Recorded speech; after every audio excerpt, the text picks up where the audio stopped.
Hey everybody, hey family, hey friends. Welcome to episode 1. It's like I'm gonna stop joking, but welcome to episode 1, y'all.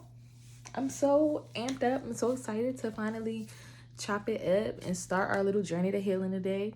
It's not a little journey, it's actually a journey. Cause it's gonna get real in here. But welcome to episode 1. It's lit. So before we jump into the core of why we're here, okay, I'm gonna start with a little bit about me. Just a little bit, little tidbit. So you're not feeling like you're talking and listening to a stranger. Okay. So by now you all know my name. But for those who don't, I'm Sage. It's a pleasure. I am 26. I'm from Atlantic City, New Jersey. Born. However, I think it's safe to say I'm a Baltimore native now. Been here for quite some time on and off, so I guess y'all could say I'm one of y'all, but whatever. I am a mom to the coolest kid ever. Shout out to my kid. He's super dope. And I love robes. Fun fact about me. Fun fact about me. I love to give fun facts about me. So that's the first fun fact. I love robes. So 10 times out of 10, while I'm here and I'm just talking and sharing with y'all, I'm going to be in a robe. So hopefully y'all don't mind. The reason I wanted to start this was because of my personal experience with loss and not knowing what the hell to do or where to begin. Not knowing a lick of nothing, literally. So I had no clue on, I know what I felt. Let's start that. Let's say that. I know what I felt. I know what I felt. I know how painful and gut-wrenching it was. However, I didn't know, how to process it properly at all. And even with all the kind words and the encouraging words and all the advice I received during the course of that time, I still didn't really have anything to hold on to and to abide by. So that was where I struggled because I still didn't understand. Like I was like, okay, am I supposed to, look like this or do this? Is there anything in particular? Like I literally was like, it had no clue. So I'm starting this because after going to therapy and after researching and looking into it, I found out a lot of stuff. And I feel like it is very important that our culture, especially anybody, but especially our culture, understands that there are so many different stages and processes of grief other than, being sad and okay, now I'm over it. Because there's so much more to it than that. So, obviously, well, that's a little about me. So that was me and why I chose to do this. So today, obviously, we're going to talk about the 7 stages, and that is the sole foundation of what we'll be discussing. However, let me just mention that I had no clue that there were 7 stages of grieving. Not one. After going to therapy and doing some research, I realized that there were 7 stages. So I'm like, oh, this makes a whole lot of sense. I get it. So we're going to start with the first stage.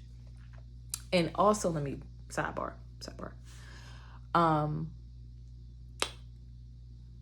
People tend to get stuck in one space longer than another, because it really just depends on the person.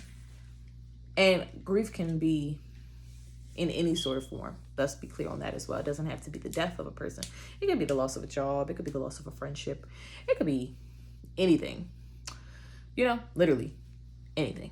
So the loss of a pet, all of that. So the first stage, the first official stage, is the stage of shock. Now with shock, that's the obvious, that's wrapping your mind around the gut-wrenching information you just received about whatever it may be. It throws you off guard. Your mind, you won't allow yourself to hear what is being told to you, if that makes sense. Like you hear it and off the cuff, you're like, what? Like, huh? Like it throws you completely through a loop. The second stage is denial.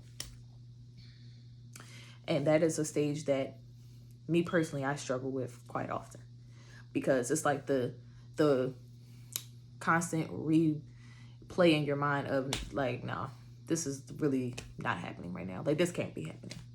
Like it can't be, but it's like it's denial and it's hard to kind of wrap your mind around, because it's like you just don't want to believe that it's happening at all. And denial, often, the more you think into it and the more you harbor on it, that tends to transfer into anger, which is the third stage. Anger. All the frustrating feelings, all of the, bottled in emotions that are now on an outpour because you just can't contain it anymore. So anger is usually a stage that we also get stuck in. It's like, it really just depends on who you are and how you handle things as a collective. Stage 4, we have bargaining, if I'm not mistaken. And that is literally trying to seek vain to find your way out of the inevitable. AKA, when we make phrases such as, oh, but I wouldn't give to have this person back, or I would give anything in the world to be with this person again, or have my last conversation with this person again. That's bargaining. That's a little bit toxic. It's not really healthy, but, it's a natural human thing. Now, the two that go hand in hand, bargaining and depression, which is our next stage, which is stage 5, depression. This is the hardest one to shake. And it's the hardest one to shake because it is so quick to fall into a depression without realizing that you have fallen into one, because you're just sitting around in this rut with all of these emotions of not knowing how to feel or where to place them. You're angry, you're devastated, you're heartbroken, you are all of these things. And now that just sinks into a depression. It literally is the most unmotivating, most unloving feeling ever. And that's the hardest one to shake, because that is your brain realizing the inevitable. Like, okay, I've gone through the shock, I've gone through the denial, I've gone through the anger, I've gone through each stage, and now I'm here at this depression stage. And this is the hardest one, because this is really my reality. Like, this is what's happening. This is where we at. Like, I don't have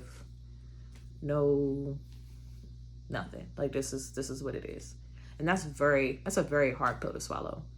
So I think that's where I was stuck the longest. I also feel like mine didn't go in order, because these are the 7 stages in order. So yeah, that depression that's a hard thing to surpass. Stage 6 is testing, and that is seeking for realistic solutions. Meaning, okay, this is the testing part. So how can I see the good in all, despite of all of the tragedy that's happening? Or how can I carry out this person's legacy? Or, how can I mend the broken pieces from what I feel? What is a way that I can move forward surpassing how I feel right now? That's testing. And the final stage is acceptance, which honestly, I feel like in our culture, that is a stage we kind of just skip straight to, or at least we feel like we do. Like, we have the tendency to, feel it, go through our little bit of emotion for however amount of time we go through it, and then we jump straight to, okay, cool, I felt it, I dealt with it, moving on. And that's where that is where it becomes the baggage, and it becomes the things that we hold on to that we're not healing from, because you don't heal from something that you don't discuss or that you don't understand fully. Like, we understand death, we understand heartbreak, we understand the obvious, but we don't understand the process of how it affects us after the fact.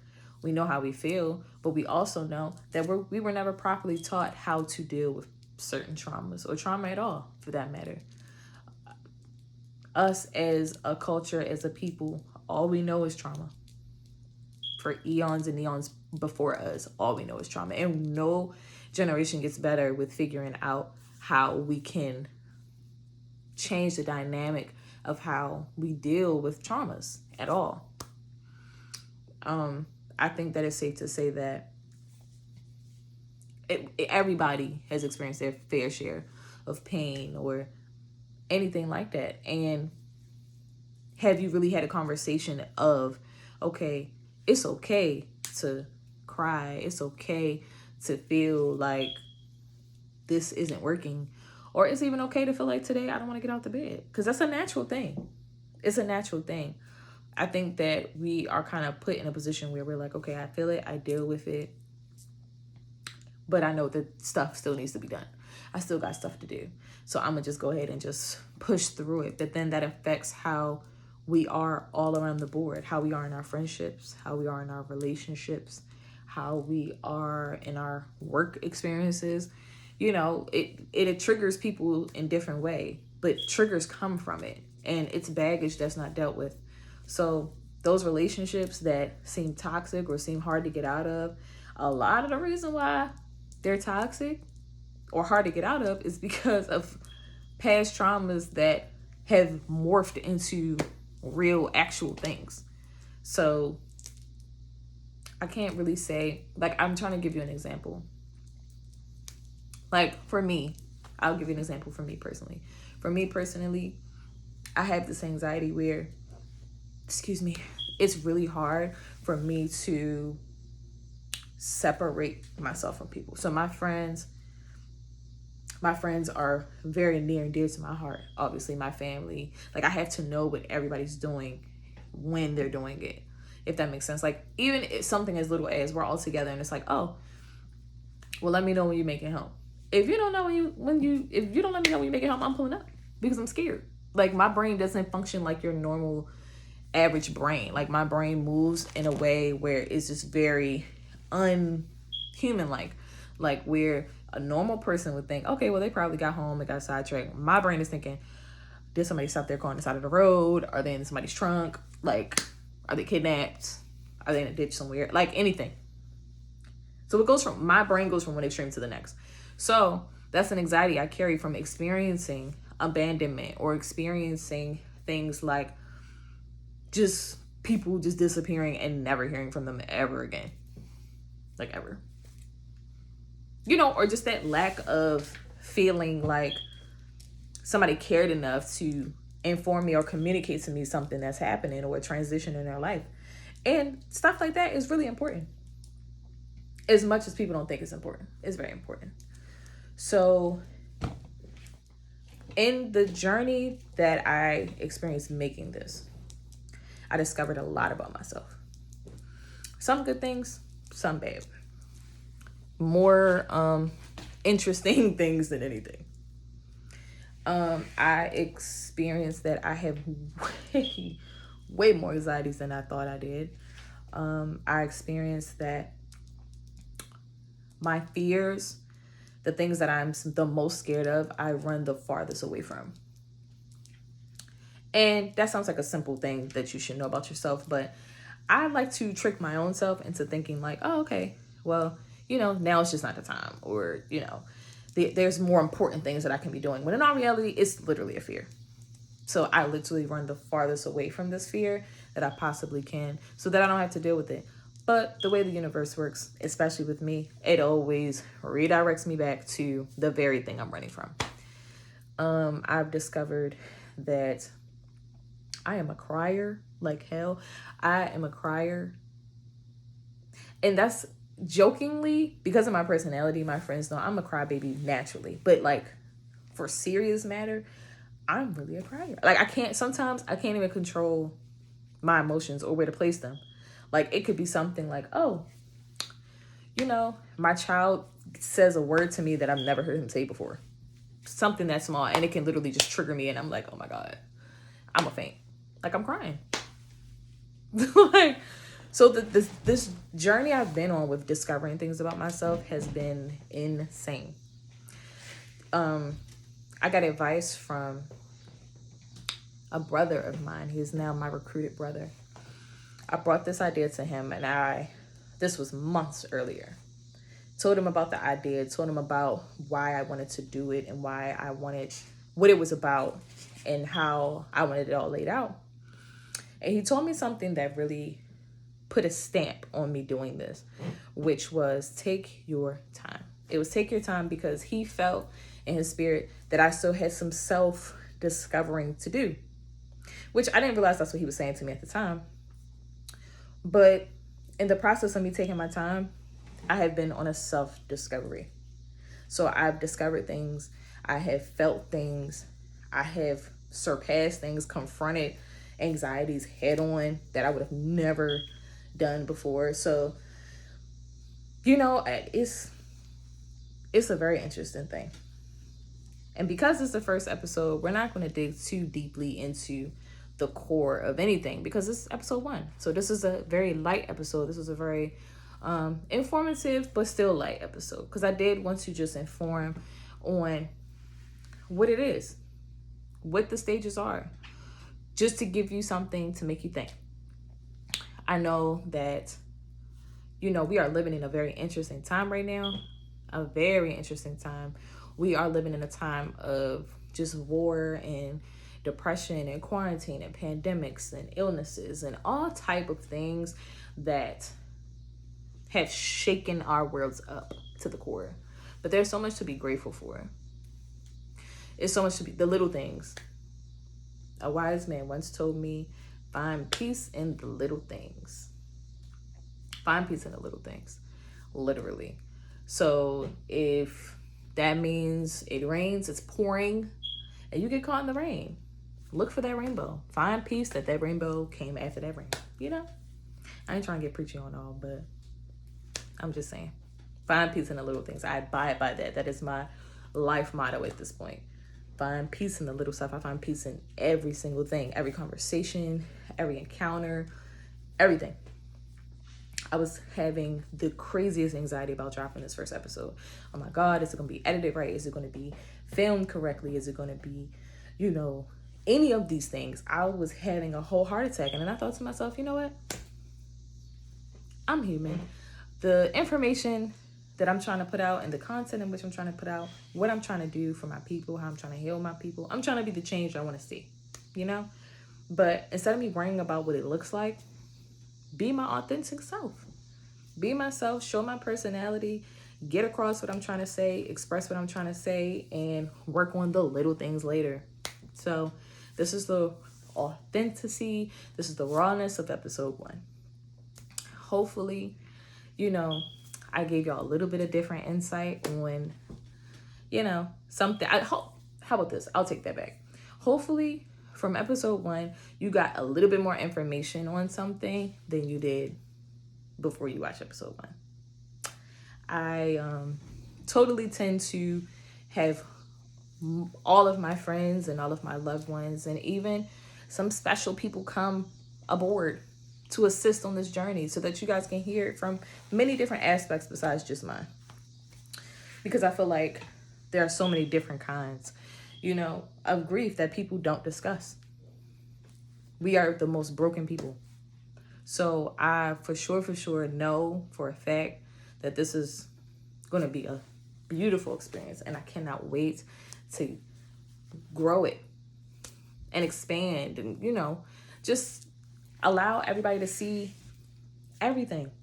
Just the rawness of how people feel. You're not the only person that's going through or feeling something that you're feeling. You'll be surprised. You really would be surprised at how many people feel or are going through the same exact thing that you're going through. But because we're so like put our boots on, lace them up, you know, and get it done, we don't talk about it. We don't express it. We are, you know, just equipped and built to be strong all the time. And the thing is, we really don't have to be. There's no rule book. There's no anything telling us that we are required to be these people all the time. Because you don't have to be. And not only do you not have to be, it's unhealthy to be. So, with that being said, now moving forward, this is the healing place. We are healing here. We are sharing experiences here. We are expressing anything we may feel here. This is the safest place to do so. So, I'm sorry. I love y'all. I'm so excited that this is happening finally. And I will see y'all next week for episode 2. Holla.